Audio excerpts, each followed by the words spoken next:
Olá, meus amigos, sejam bem-vindos para mais um IFTcast direto da Baixada Maranhense para as Nações da Terra. E hoje estou aqui com a dupla imbatível, dinâmica, meus amigos, pastor Luciano Belo. Meu pastor. Que não tem nada de pastor Khaled. Olha, rapaz, o homem é belo. Vou trazer minha identidade. Tá agora sem cavanhaque. Sem óculos. Sem Homenagem a óculos. você, eu tirei a barba, né? Olha aí, ó. Olha aí, ó. Homem Ele já sem queria barba. ter barba, né? E o cara tá tirando a barba. Agora eu achei legal esse boné do pastor Khaled. Agora tá... Trouxe o boné rasgado, moço. Tá porrado. Isso tá na moda agora. Tá na moda? Tá na moda. Engraçado que ele já tá falando igual baixadeiro, já viu? Senhor? Senhor. Rapaz, vou te Rapaz. Meus amigos, é nesse ambiente de alegria, descontração, estamos aqui com amigos. E essa é a ideia do nosso podcast, é que seja um momento de partilhamento leve, suave. Não é uma pregação. E nós estamos aqui conversando sobre esse livro, o livro Cristianismo Puro e Simples, do grande escritor C.S. Lewis. No nosso primeiro podcast, nós falamos sobre quem foi o C.S. Lewis. Falamos um pouco sobre a Introdução e o prefácio. e o prefácio. Né? E hoje nós vamos falar sobre o primeiro livro. Por que livro? Não é um livro? Por que tem primeiro livro? Pois Fala é. um pouquinho pra gente, pastor Galete. Não, Luciano que é professor. Vai lá, professor. Pastor Luciano, explica aí. Ah, essa foi boa. Então, os livros, o C.S. Lewis, ele não escreve o cristianismo puro e simples como um só livro. Eram palestras que viraram... a primeira palestra, com alguns capítulos, virou o primeiro livro. Depois, em outro ano, ele conseguiu fazer outras palestras e foram virando um compilado de livros, 4 livros. Primeiro, segundo, terceiro e quarto, né? E cada livro tem alguns capítulos. Ok. Né? O primeiro que a gente vai falar tem 5 Cinco capítulos. 5 capítulos. Olha, eu tô animado. Rapaz. E eu vou logo começar perguntando pra vocês do que fala esse primeiro capítulo. Pastorzão, tu que tá com o livro aí em mãos aí, fala aí pra gente aí. O primeiro livro, melhor dizendo, né? Primeiro livro. Não, o livro 1, ele vai falar sobre o certo e o errado, né? Sobre a lei, a lei moral, né? A lei natural Que ele humana. também chama de lei natural, né? Isso. Ele chama também de lei natural. Então ele vai desenvolver esse conceito de certo e errado. Vai trazer essa construção, que é o que a gente já vai começar a conversar aqui, né? O livro todo, né? O primeiro livro fala da lei do certo e errado. Que ele chama de lei moral, porque antes os escritores chamavam de lei natural. Ok. Mas com o passar do tempo foi se transformando em lei moral. E ele fala sobre a lei do certo e errado. Eu acho que comunica melhor para pro nosso tempo lei moral, né? Sim, lei moral. Comunica bem Nesse melhor. momento, principalmente agora, né? Vamos ficar então com essa nomenclatura. Lei moral. Agora, eu não sei se vocês tiveram a impressão que eu tive. Eu tive a impressão, foi uma impressão, que o C.S. Lewis ele tinha uma persona quando ele escreveu esse livro. Por que eu digo isso? No nosso primeiro podcast, eu falei para vocês que quando eu leio os livros do C.S. Lewis, em especial este aqui, parece que ele está levando a gente para um caminho. Sim, e esse caminho tem um destino, e o destino é os braços de um Deus Pai. Não é? Só que para a gente chegar nesse lugar, a gente vai perpassar por um caminho. E a primeira coisa que o Lewis faz aqui nesse primeiro livro, ele nem fala de Jesus Cristo. Observaram isso? Sim. Ele não fala de Jesus Cristo. Então, parece que ele está pegando um ateu e ele está querendo mostrar para um ateu que existe uma inteligência por trás desta matéria, deste mundo material, mensurável, que a gente pode observar. E aí depois ele vai então falar do Deus dos cristãos, que é Jesus Cristo. Mas nesse primeiro livro, nos 5 capítulos, ele não fala. Não é verdade? Vocês observaram isso? Parece que C.S. Lewis está escrevendo para C.S. Lewis. Eu tive essa mesma impressão, porque ele não fala de Deus. Ele usa exemplos do cotidiano para provar que existe a lei moral, e ele consegue provar que existe a lei moral sem citar as escrituras, sem citar o nome de Deus. Ele consegue provar. É uma leitura muito bem feita, né? Muito bem feita, muito bem feita. Que exige concentração. Existem muitos livros, pastor Khaled, dos quais a gente pode entender lendo até no meio de pessoas.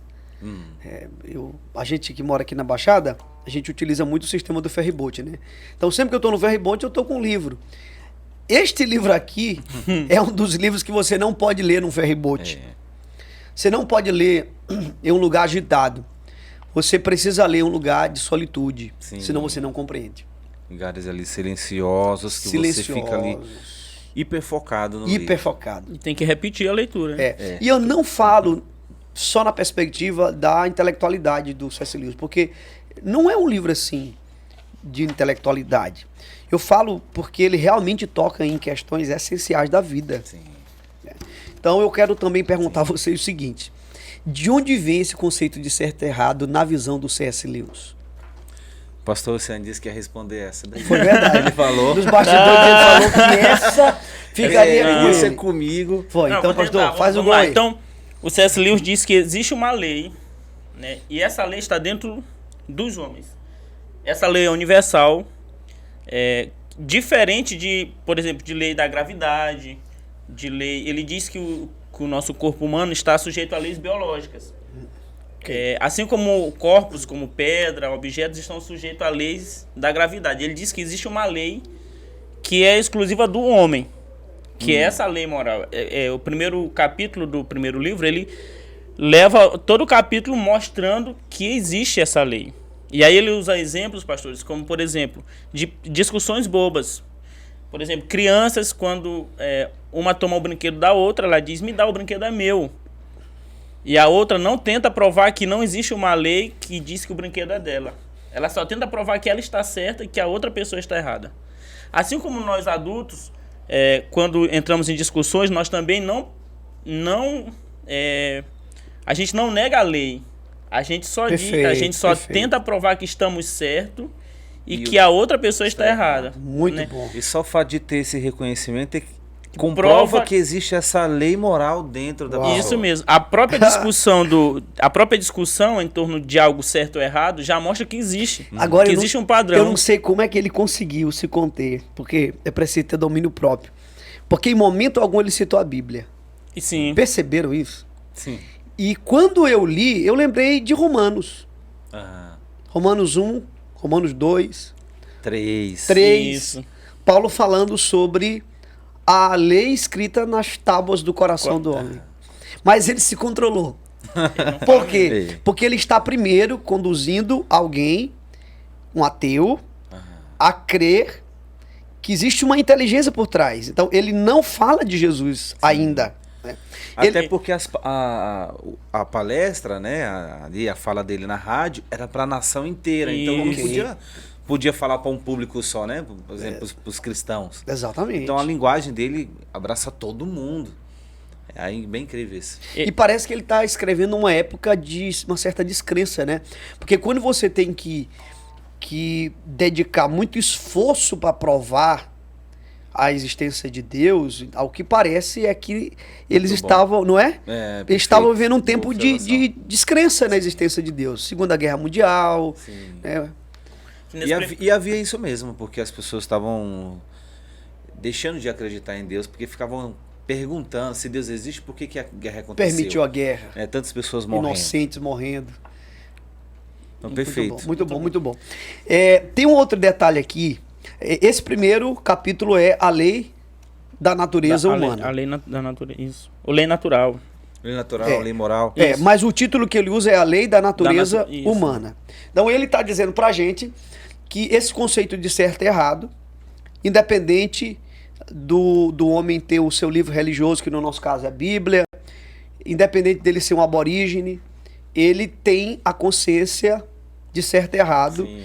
E aí ele vai argumentar de um jeito que eu achei brilhante. Ele vai dizer o seguinte: ainda que de cultura para cultura isso mude, questão do homem ter uma mulher, monogamia, ou em algumas culturas poligamia, mas ele vai dizer o seguinte: em todas as culturas, o homem não pode ter todas as mulheres que quer, ou seja, ele não pode ter a mulher do seu próximo. E eu achei isso muito interessante. Sim, Quem criou essa lei? Porque tem pessoas que vão fazer uma objeção, né? esse questionamento. Mas e as civilizações que tinham leis morais diferentes? Que essa é uma das coisas, né? Ah, mas tal civilização, tal etnia, o cara tinha 4 mulheres. Na nossa aqui... Só pode uma. É uma só. E ele diz que é só impressão de que é diferente. Mas não é. Então, o cara não pode ter todas as mulheres que ele deseja. Então, ele diz que há mais semelhança do que essa diferença de moral. Perfeito. Então, é muito parecido quando a gente vai estudar as civilizações, os povos, os antigos, os de agora, né? De cada etnia, cada nação. Agora, pastorzão, vamos falar desse segundo capítulo que eu achei muito interessante. Algumas objeções. É também digno de observação como o C.S. Lewis escreve refutando. Ele está convencendo alguém. Aí sabe o que eu lembrei? Eu lembrei daquela aula nossa da mentoria. Dialética. Sim. Você lembra? Sim. Lembro. Tese, antítese e síntese. Então, ele escreve o primeiro capítulo falando da lei moral. E no segundo capítulo ele vai dizer o seguinte, tá, mas eu sei que vocês devem ter algumas objeções. Sim. Então ele está destruindo as antíteses. E aí ele fala aqui de 2 antíteses. Ele diz o seguinte, é o que ele chama de instinto gregário e convenção social. Porque alguém pode dizer assim, não, Lewis, mas o que você chama de lei moral nada mais é do que um instinto. Nada mais é do que uma convenção social. Vocês observaram essa parte também? Interessante quando ele fala isso, né? E ele é muito inteligente, né? Porque ele refuta muito bem. Ele diz que a lei da natureza humana, a lei moral pra gente, ela não é um instinto. Não é um impulso. Ela não é um impulso. Essa eu quero que tu explique bem, porque eu acho que esse é o ponto central, pastor Luciano. Ela não é um instinto. E aí ele cita uma pessoa que vê a outra pessoa se afogando. A outra pessoa está se afogando, gritando socorro. Você vai ter 2 instintos. O primeiro, de ajudar, que é um instinto humano. Ok. O instinto gregário, de ajudar, de conviver em sociedade. O segundo instinto é você se autopreservar, você fugir. É o instinto da fuga. Só que existe uma voz que vai determinar qual instinto você vai seguir. Sim. Então, se você seguir o instinto da fuga, você foge dessa lei. E se você segue o instinto que demais. de ajudar... É de altíssimo nível, cara. Porque a lei moral não é nenhuma dessas duas coisas. Não é um instinto. Nenhuma das duas. Porque a gente pode achar que é esse impulso, mas não é esse impulso, né? Isso. E também não é essa atitude que a pessoa toma de não ir salvar a pessoa que está se afogando, porque ela sabe do risco que ela também pode morrer. Então ela, para querer se preservar, ela não vai tentar salvar a pessoa. Isso mesmo. Só que a lei moral, que não é nenhuma das duas, vai falar para ela que ela tem um dever de salvar aquela pessoa. Meu Deus. E essa voz que decide entre os 2 instintos é a lei moral. Tá. Então vamos lá. A gente já sabe que existe uma lei moral. Ok? Isso mesmo. E essa lei moral que regula, que cria o parâmetro do certo e do errado. A minha pergunta é, e de onde vem essa lei moral? De onde vem? Então, pastor, só para finalizar essa parte, a nossa opinião, ela não invalida a existência dessa lei. Sim, verdade. Assim como, ele cita algo muito brilhante, assim como um cálculo errado não invalida a tabuada. Então, a minha opinião de achar que é um instinto não invalida a existência da lei moral, porque ela não é um instinto, e aí ele prova. Tá bom? E a pergunta, de onde vem a lei, essa lei que o senhor está falando? Uhum. Pronto. De onde vem o pastor Galedes? Essa daí é com o pastor Galedes. Tá Rapaz, todo essa mundo aí, querendo ouvir. essa aqui... Pastor Galedes, de onde vem, pastor? Eu vou falar para Luquinha responder essa. Não, essa lei, ela vem de um lugar, ela vem de uma pessoa.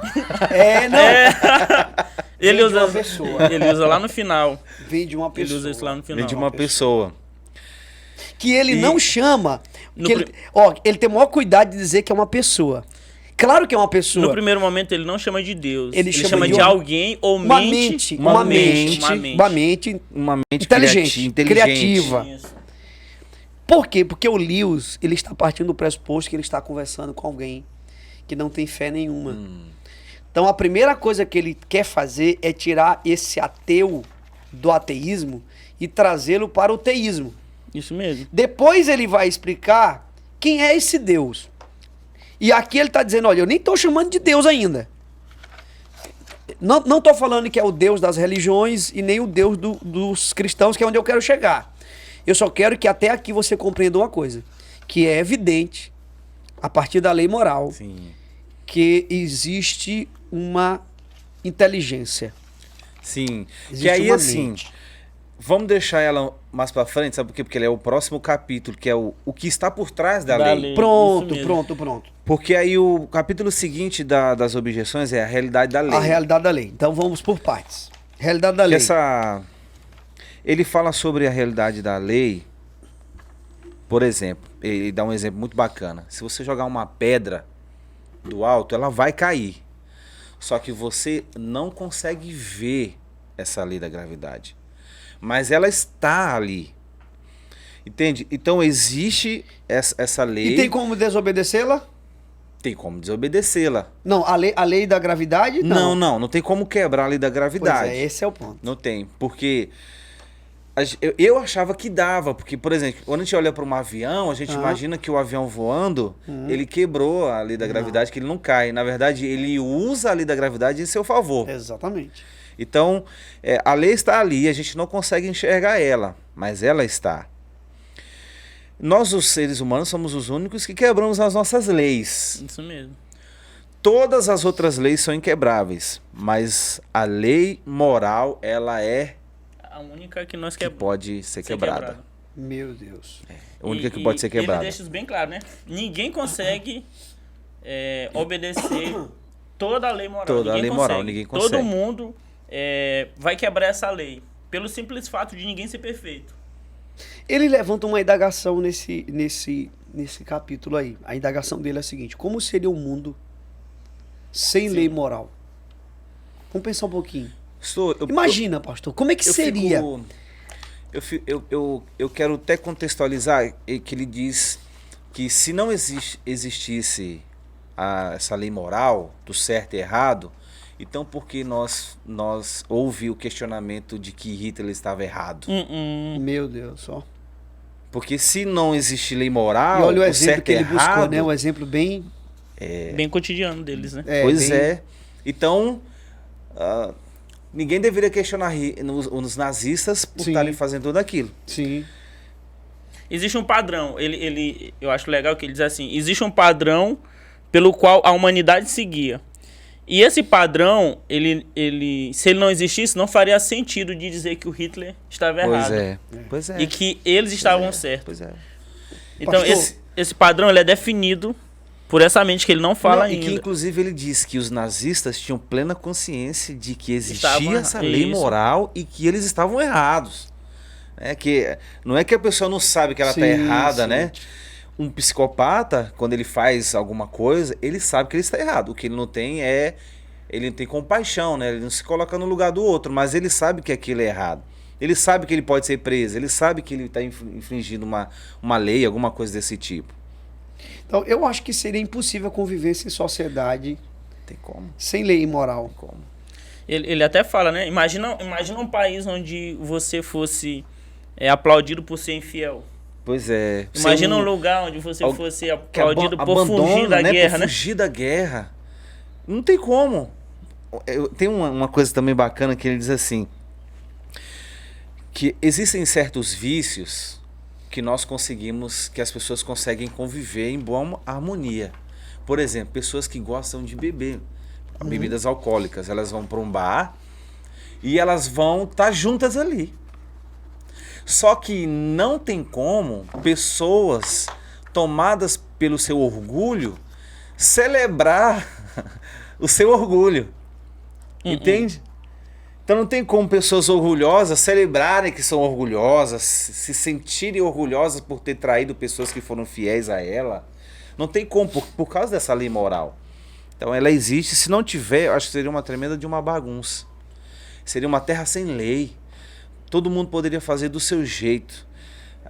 Eu acho que até essa tentativa de querer fazer do seu jeito, que essa lei moral ela existe e ela tá tão no homem, tão na humanidade, que até você, mesmo não tendo lei moral, vamos dizer que não tem lei moral, mas a tentativa de você querer fazer as suas leis já significa que existe a lei moral. Claro. E, gente, quando a gente pega esse capítulo e a gente linka com Romanos, essa ideia de que o homem tem dentro dele escrito nas tábuas do seu coração essa lei, e a gente olha para culturas, por exemplo, dos aborígenes, comunidades tribais, pastor, Sim. que nunca tiveram acesso a uma literatura. Presta atenção, nunca tiveram acesso a uma literatura.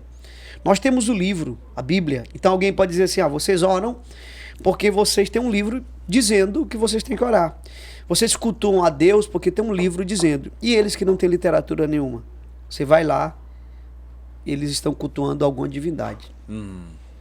E tem lei entre eles, né? Tem leis. Sim, O tem. índio não pode ultrapassar a lei do seu cacique e assim por diante. Eles Pois têm é. uma estrutura montada. E uma divindade a ser cultuada. Isso Então mesmo. essa necessidade, de onde vem essa necessidade intrínseca, inerente Pois é. no homem de Quem cultuar colocou alguém? dentro Quem deles? colocou dentro dele?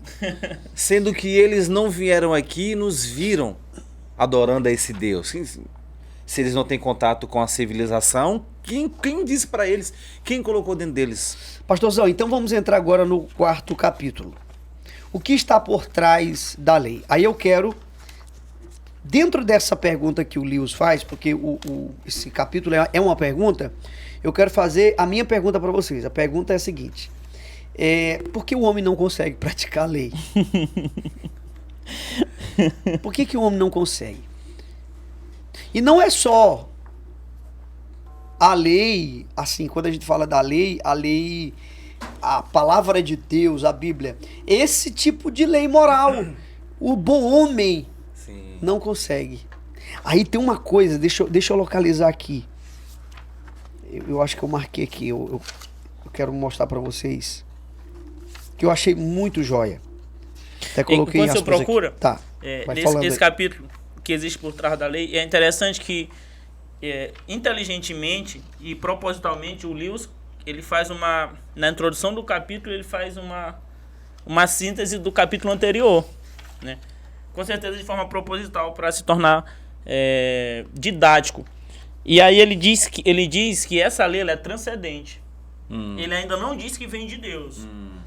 Ele diz que é transcendente, vem de algum lugar. De algum lugar. que Mas é aí fora... ele diz, ele dá dois exemplos, né? De uma visão materialista E religiosa. e uma visão religiosa. Perfeito, perfeito, Ah, perfeito. pai. Perfeito. E aí ele Tô não lendo fala, aqui, ó. ele não fala ainda sobre Deus, o Deus dos cristãos.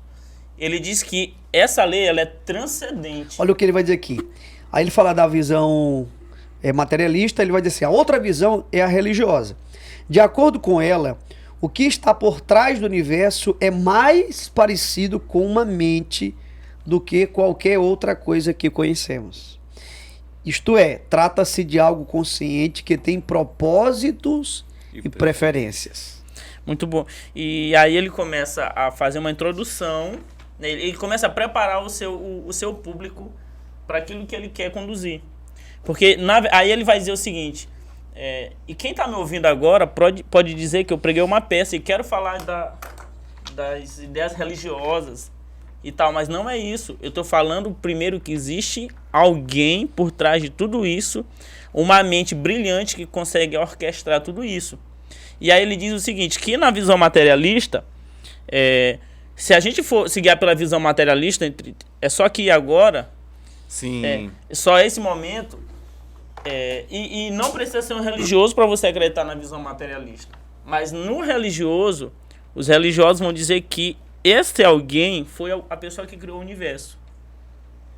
E essa pessoa que criou o universo, ela é uma pessoa... E aí ele diz o seguinte, a gente tem que admitir que se foi alguém que criou o universo, ele é um artista, Uau. porque o universo é muito lindo, mas ele é muito cruel, porque o universo é um lugar muito perigoso de se viver. Meu Né? Deus. Então, eu acho muito legal que ele começa a conduzir para esse alguém. E ele vai mostrar também que esta mente inteligente, ela não é ela é diferente de nós. Por quê? Porque nós gostamos das coisas simétricas, explicáveis no sentido assim, se você organiza do menor para o maior, você põe... E não é assim, o universo não é assim. Então, essa pluralidade, é a revelação da multiforme graça de Deus. E aí eu coloquei aqui, em aspas, essa parte que eu queria ressaltar aqui. Olha aqui, pastor. Se houvesse um poder controlador fora do universo, ele não poderia se mostrar para nós como um dos fatos que se dão do lado de dentro do universo. Então, o que ele está dizendo aqui é que essa mente inteligente, a gente não pode se relacionar com ela pelos parâmetros do lado de cá. E aí eu lembrei da fé. Que é esse dispositivo que nos faz ir para além dessa realidade. Isso mesmo. Voltemos à conversa dele com Tolkien. Quando ele disse, olha, o que é realidade se não um presídio? Se não uma cela? E o preso está ali, tudo que ele vê é aquela cela. Mas isso não quer dizer que não existe uma realidade para além dali. Isso. Né?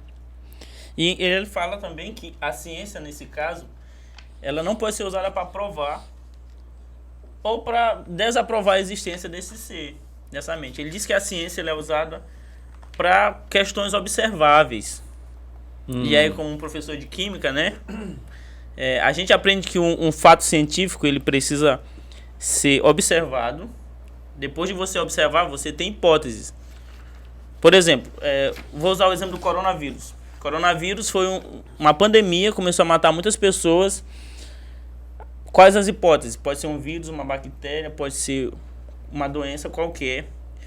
Após essa observação, comprova-se, tem as hipóteses, e essa hipótese vai dizer que é um vírus. Após esse vírus, eles vão fazer vários testes, repetir esses testes em laboratório, até dizer cientificamente que é um vírus, ou seja, foi comprovado pela ciência. Essa mente a ciência não pode comprovar. Não pode comprovar que existe essa mente transcendente. Por quê? Porque primeiro ela não observa. Meu Deus, cara. Não tem um fato observável. Uau. E aí ele vai usar algo interessante, Carletos, que eu achei. Imagina que alguém fora de nós, tipo um extraterrestre, nos estudasse por alguns anos. Ele ia nos estudar, mas ele não ia descobrir que existia essa lei dentro da gente. Por quê? Porque ela não... Ele deveria ser um de nós. Ele deveria ser um de nós. Pra poder... E aí ele fala que a coisa mais fácil de observar, ele fala aqui, ó. No universo inteiro existe uma coisa e somente uma coisa que nós conhecemos melhor do que conheceríamos se contasse somente com a observação externa. Essa coisa é o ser humano. Nós não nos limitamos a observar o ser humano apenas. Nós somos seres humanos. Agora você me implodiu aqui na cabeça. Por que Deus teve que virar humano? Meu Deus. Por que Deus teve que virar humano? Eu lembro quando tu pregou com o pastor Carletos aqui na igreja, você citou as Crônicas de Nárnia, quando Aslan ressuscita, e aí tem uma cena que ele diz assim, a feiticeira não conhecia a magia mais profunda. Então a gente tá lidando aqui com questões muito profundas demais, meu amigo. Olha, um outro detalhe aqui que eu também coloquei aqui, que me marcou muito, quando ele diz assim: estou tentando apenas chamar atenção para o fato de que este ano, ou este mês, ou mais provavelmente hoje mesmo, falhamos em adotar o tipo de comportamento que esperamos dos outros. Aqui, trazendo já para um cunho mais aplicativo, quantas vezes, né, na vida da gente, a gente exige dos outros um padrão que a gente não consegue oferecer. A gente consegue, Isso né? mesmo. Por isso que o evangelho, gente, ele vai mexer com as nossas relações. Olha, esse desdobrar do evangelho tem sido maravilhoso na minha vida. Como que o evangelho, pastor Luciano, toca as coisas do aqui e do agora. A minha amizade contigo fica melhor quando eu entendo o evangelho. Porque quando eu entendo o evangelho, verdade. não é verdade? Verdade. A minha relação com minha esposa, meus filhos. Porque eu entendo que como é que eu vou cobrar de você? E eu vejo, sabe, nesses meus anos de ministério, eu encontrei muitas pessoas assim, que elas exigiam dos outros um padrão tão alto que elas Não consegue. nunca conseguiram dar. Os religiosos da época de Jesus, né? Eles tinham esse padrão aí tão Eles alto não que conseguiam eles nem- mesmos é, conseguiam. Nem eles mesmos. E Jesus. Agora, o Lewis, ele destaca 2 pontos. Então, ficou evidente nesses 5 capítulos que ele quer destacar 2 pontos. Primeiro ponto, existe uma lei moral. E essa lei tem uma mente inteligente por trás dela.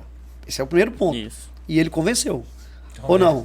Com certeza. Vocês ficaram convencidos ou não? Muito. Eu fiquei. Segundo, ele vai mostrar que o homem falha, Sim. que não consegue cumprir essa lei. Aí, vamos entrar agora no último Meu Deus. capítulo, que é realmente o ponto. Por isso que eu digo a vocês que ele está levando a gente para o caminho. O último é: temos motivos para nos sentir incomodados. Aí a pergunta que eu faço a vocês é a seguinte. A pergunta que eu faço é: por que o evangelho começa, usando as palavras de Lewis, eu vou usar o termo que ele usa aqui, consternação, para depois trazer o consolo?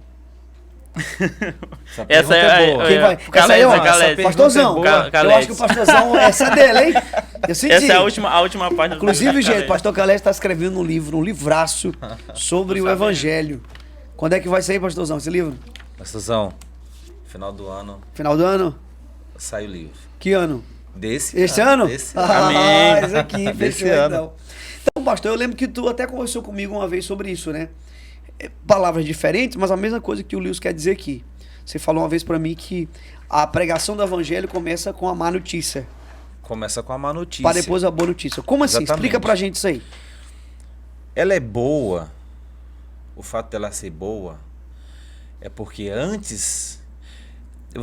Eu vou citar um exemplo aqui muito bacana. Vamos fingir não, criar uma história aqui. Que alguém vá na nossa casa, na sua casa, na minha, e ele tem um pequeno açougue ali no seu bairro. Então ele chega na sua casa, ele diz assim: olha, eu vim aqui lhe dizer que você tem uma dívida comigo lá no meu açougue. E a sua resposta é mesmo? Não sabia que eu tinha essa dívida com você lá. Ah, mas agora que eu sei que eu tenho essa dívida, E o que vai acontecer? Aí o açougueiro diz: não, mas fica tranquilo que eu paguei essa dívida. E a nossa reação é mais ou menos assim: é mesmo? Sem surpresa nenhuma. Não sei quanto eu devo, né? Jesus então tá bom. amado. Forte, Então hein? agora que eu tô sabendo, Pastor, eu eu tenho vou vivido passar isso. lá. Vou te contar aqui. É. Eu tenho. então eu vou mas tenho passar mesmo. lá nesse final de semana, aproveitar e fazer uma comprinha lá, né? Vou fazer um churrascozinho no final de semana. E pastor, essa reação é exatamente a nossa reação quando nós não sabemos do que nós somos perdoados. Meu Deus. É por não saber Meu a Deus, gravidade da nossa queda que nós não conseguimos compreender a profundidade do amor de Do Deus. amor de Deus. Meu Deus. Cara. Porque quando eu sei Aleluia. a dívida que eu tinha com Deus, que era impagável, ó, impagável, e que ele mandou o seu filho, e o seu filho pagou essa dívida no meu lugar, eu consigo compreender que a boa notícia é que eu tinha uma dívida com Deus impagável, que eu não conseguiria pagar de jeito nenhum, de hipótese nenhuma. Mas Deus pagou essa dívida no meu lugar por meio do seu Filho Jesus na cruz. Então, quando eu olho o pecador que eu sou, o quanto o pecado me afetou, que afetou, a gente chama de depravação total, né? Mas tem eu gosto de chamar de depravação radical, que é de onde vem a palavra raiz. O pecado afetou o mais profundo do coração do homem, afetando Meu Deus. pensamentos, palavras e ações do homem. Corrompeu todo o homem. Corrompeu né? o homem por inteiro. Então o homem está morto. Porque o homem não consegue buscar a Deus, o homem não tem desejo por Deus, o homem não tem vontade de buscar a Deus. Então Deus envia o seu filho, que é a nossa vontade de querer Deus, é porque Deus nos quis. Então, a partir desse passo de Deus, colocando em nós desejo por Ele mesmo, nós agora o desejamos. Então, olha o que C.S. Lewis diz, Carlos. Explicam que as exigências dessa lei, que nem eu nem você conseguimos cumprir, foram cumpridas por alguém para o nosso bem. Uau. Que Deus mesmo se fez homem para salvar os homens da sua própria ira. Olha, eu acredito que esse é o mistério do qual a gente, por toda a eternidade, ainda vai estar deslumbrado. Agora, me explica, como que a gente, com uma mensagem tão poderosa como essa, pode ficar falando na igreja no domingo meu pastor. sobre, meu Deus, sim, coisas tão absolutamente secundárias. Eu não sei, pastor, eu não sei se vocês percebem, mas no final do último capítulo, Lewis demonstra uma insatisfação, eu não sei se essa é a palavra correta. Ele fala assim, nos últimos 100 anos, houveram muitas palavras fajutas sobre esse evangelho. Ele não fala a palavra evangelho. Ele parece que ele fica insatisfeito com a teologia da época. Eu não sei se vocês percebem isso Não é baboseira o termo? Baboseira. Existem muitas baboseiras. Então ele se sente... E se ele vivesse hoje? Meu Deus. Ô, Lewis. Ô, meu amigo. Ele se sente totalmente desapontado. Se mexeu agora no túmulo, meu. Ele se sente totalmente desapontado, meu pastor. Deus. Assim como na nossa época, existia uma teologia no tempo do Lewis que era dessa forma. Então, a nossa insatisfação hoje... tá absurdo. A nossa insatisfação absurdo, hoje, absurdo. Ela precisa acontecer. Ah, meu Deus. Porque a palavra de Deus nunca foi tão mal pregada, ou na verdade nunca foi pregada por grandes líderes da nossa igreja. E eu falo da nossa igreja porque é muito fácil acusar a igreja católica ou outro tipo de igreja. Mas a nossa... Tô falando do nosso ambiente evangélico, cristão evangélico. Durante muitos anos nós não pregamos o evangelho de Jesus. E essa insatisfação, claro, ela precisa sempre houveram os remanescentes, né? A gente sabe disso. Sim, claro. Mas assim, a gente está falando, principalmente com esse advento da internet, os pregadores da internet, do YouTube. Cara, você vai lá, você vê. Meu Deus. Tá difícil. Tá difícil. Parece que a essência do evangelho é como te ensinar você a ser rico. Como fazer um pobre ficar rico, como fazer um fracassado ser bem sucedido. E o evangelho é sobre mortos ressuscitando. Isso mesmo. Essa é a essência do evangelho. Eu acho que são pregações narcisistas. Narcisista. Porque ela tá o tempo inteiro falando você. Parece que a gente tá... Parece que esses pregadores estão alimentando o espírito desse mundo. Isso mesmo. Usando a própria Bíblia para alimentar o espírito desse mundo. E aí Lewis se dirige às pessoas que não são teístas, não são cristãos, ele se dirige dizendo o seguinte: olha, você que está me ouvindo, você acha que eu te enganei, mas eu quero te falar 3 coisas. A primeira coisa é que nós estamos no caminho errado. E isso os cristãos vão dizer. E aí ele disse, quando se está no caminho errado, progredir não é avançar. É você regredir para o caminho certo. E aí ele diz, vocês há de convir comigo que nós estamos no caminho errado. É só olhar para o mundo. Está todo mundo na rota errada. Bom. Então nós temos que retornar. Isso, que esse a verdadeira rota. É uma progressão. É uma progressão. Retornar é uma progressão que ele fala. Né? Agora, o detalhe que eu queria, que eu até brinquei agora há pouco com vocês, eu tenho vivido um dilema, pastor. Porque assim, eu sou pastor local, muitos anos, mas eu tenho um ministério itinerante. Eu viajo toda semana. E, cara, não tá me fazendo sentido pregar outra coisa que não seja o evangelho. E às vezes eu vou em lugares, as pessoas querem que eu pregue. Pastor, prega aquela mensagem que o senhor pregou e tal. Mas agora, é esse momento, né, nosso.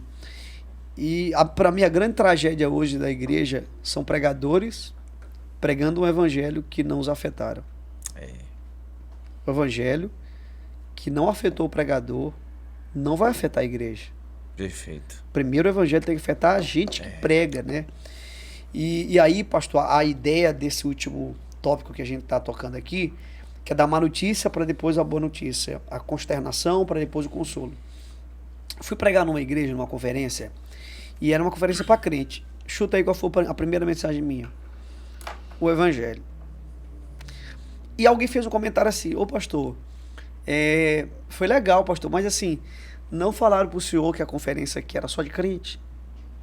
Eu disse: falaram. Presta atenção. Eu tô entendendo. Tu entendeu? Mas pastor, o senhor pregou assim, né, sobre o evangelho, e todo mundo aqui é crente, a gente quer o poder, o poder.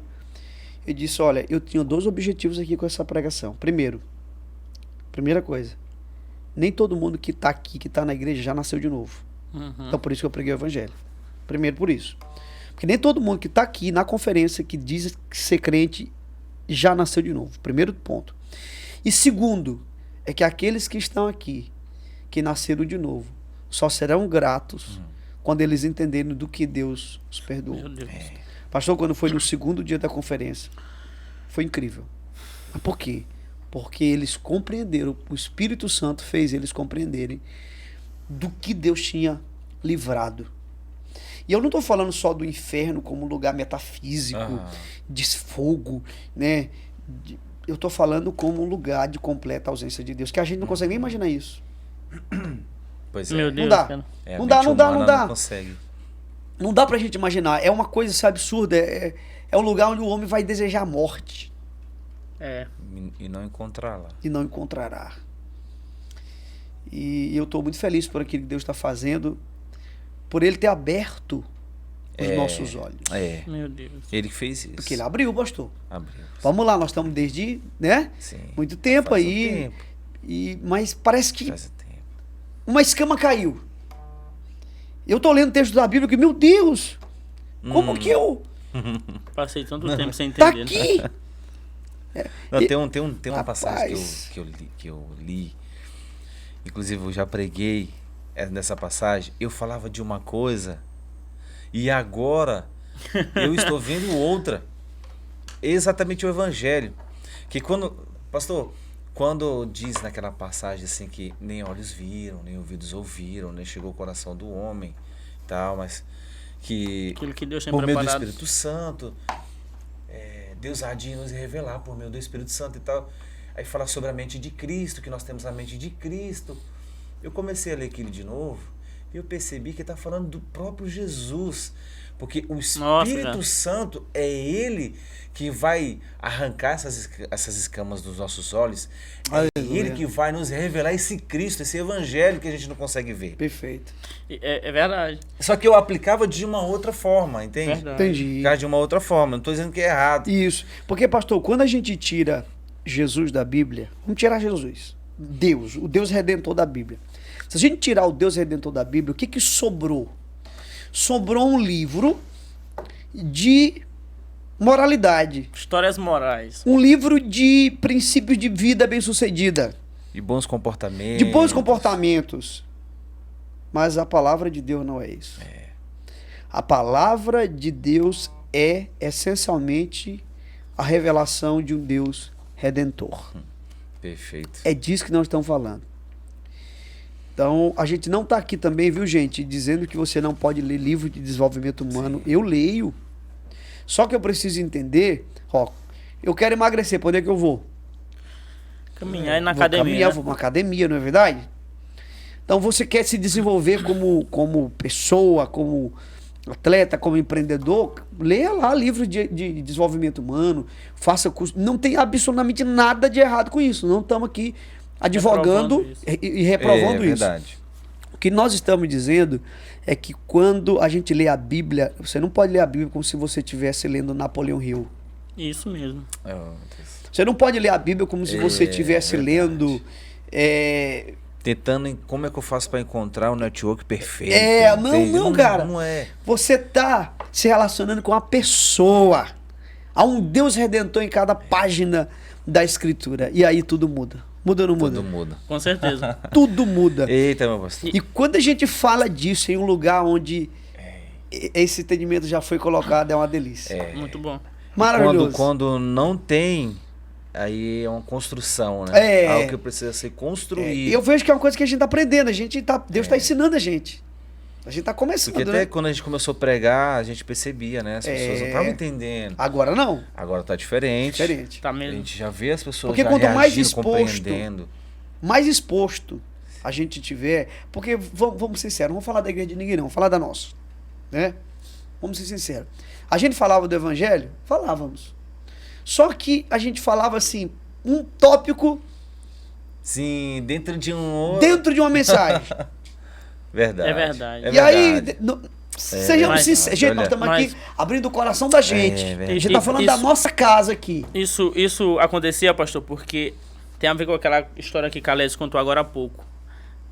Nós não sabíamos o tamanho da nossa dívida. Não sabíamos. E Deus começou a abrir os nossos olhos. E a gente começou a ter noção. Nossa. E aí não faz sentido, cara. Tuas últimas mensagens, do pastor Calés, a gente prega o evangelho. Sim. E é a mensagem que a gente quer continuar pregando. E a igreja tá com sede, cara. E o crente tá se santificando. E a mensagem vira conversa, cara. Vira conversa. Tá muito mais. Isso, né? Vira conversa vai pra mesa. Em casa. Vira conversa. Eu sou o pastor que Deus usou pra fundar essa igreja. Eu nunca tinha visto a IBP como ela tá agora. Nunca tinha visto. Com sede. Meu filho de 13 anos, cara. Foi um garoto. Se interessante. Quantas vezes eu chego em casa e ele me pergunta o que vocês pregaram. Ele quer entender melhor. Um dia desse ele me perguntou: papai, o senhor falou uma coisa na igreja e assim, eu quero entender mais. Me explica direito aqui de novo. Perfeito. O que foi, meu filho? Você disse que Jesus não foi assassinado? Como assim, vai? Aí eu disse: meu filho, como é que alguém vai assassinar Deus? Me traga aí a arma. Pois é. Que assassinou Deus. Me traga o algoz que tirou a vida de Deus. Ninguém pode tirar a vida de Deus. Então, se ninguém pode matar Deus, o que aconteceu com Deus na cruz? Deus se ofereceu. Isso Deus mesmo. se ofertou. E pastor, e por Deus... Aleluia. E é só por Deus. Porque Lewis, ele vai falar isso. Ele diz assim... Eu tô animado, hein? Nós vivemos Aleluia. num dilema. Qual o dilema?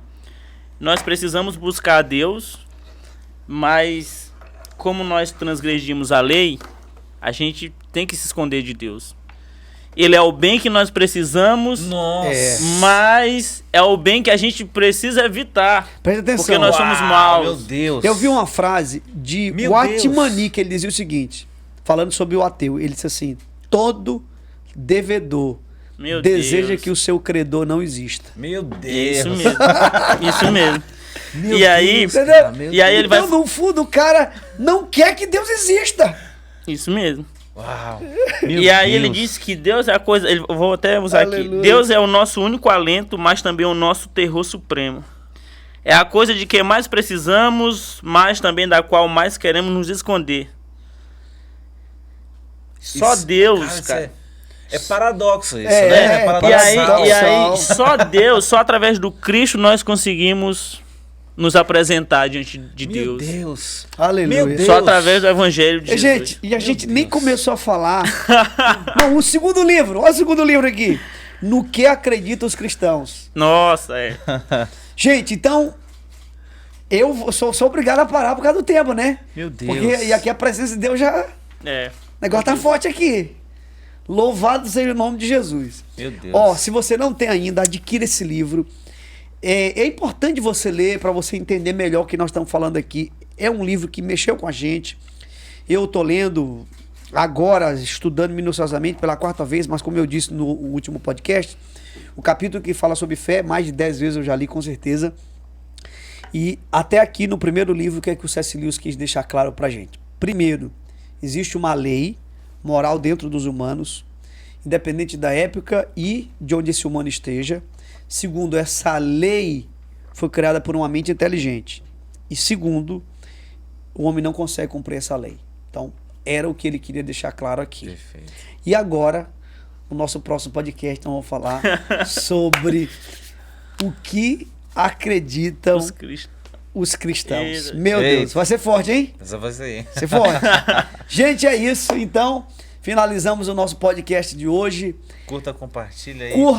Compartilha. Faz o que mais? Racha pra cima. Racha pra cima. Comenta aí, manda perguntas. Gente, boa, pastor. Tem um perguntas. Grupo. Passa o link. Nós temos um grupo no WhatsApp, um grupo de debate. Pronto, a galera Então, pode entrar? Pode entrar. Pagar quanto pra entrar? Pagar nada não? Não paga nada, não. Cara, então tá liberado aí. Fala E aí. a gente vai como deixar é o link pra você acessar o grupo Pronto. na descrição do vídeo. Perfeito. Gente, Barão. um abraço. Um beijo no coração de vocês e até o próximo IFTcast. Alô, galera. Valeu, hein? Tamo junto, pessoal. É nóis.